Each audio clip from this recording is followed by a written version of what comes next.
हर हर महादेव। गुरुवार के व्रत का विधान क्या है, कब से इसको आरंभ करना है, किसी को शुरुआत करनी हो तो कब से शुरू करे व्रत गुरुवार का? तो भविष्य पुराण में इसका प्रमाण मिलता है।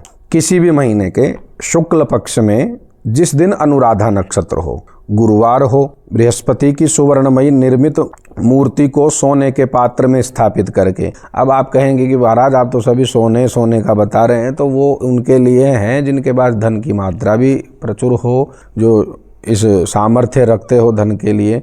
अन्यथा चांदी भी बना सकते हैं, चांदी के बाद में ताम्र का भी आप कर सकते हैं, किंतु ये उनके लिए जिनकी शक्ति सामर्थ्य या आय व्यय उनका इतना ही हो। उनकी शक्ति क्या है, यदि सुवर्ण की बनाने वाला समर्थ हो और वो तांबे की बनाता है, कंजूसी करता है, तो वहीं से उसका व्रत टूट जाता है, उसको व्रत करने का कोई फल प्राप्त नहीं होता है। इसलिए ये ध्यान रखें। तो उनकी भी आप पूजन, गंधाक्षत पूजन करें, ब्राह्मण को अवश्य बुलाएं, ये ध्यान रखना है। व्रत के आरंभ में और व्रत के अंत में उद्यापन में ब्राह्मण का होना अति आवश्यक होता है, तो ये बात ध्यान रखें। गंधाक्षत पुष्प नैवेद्य धूप दीप से आप उनकी पूजन करें मूर्ति की, फिर अपने पास ही रखें। जिस दिन फिर ब्राह्मण उद्यापन होता है उस दिन ब्राह्मण को आप दे देवें। तो पीत रंग के फल पुष्प, पीत रंग के होने चाहिए, मिठाई फल पुष्प इत्यादि जो पीत रंग के हो, पीले रंग के हो, यज्ञोपवीत इत्यादि धारण करवावें। ब्राह्मण को भी दान करें तो यज्ञोपवीत वस्त्र इत्यादि पीले वस्त्र हो। धर्म शास्त्रार्थ तत्वज्ञ ज्ञान विज्ञान पारग विविधार्थ हरार चिंत्य देवार्चाय नमोस्तुते, ऐसी प्रार्थना कर लेवें गुरुदेव से।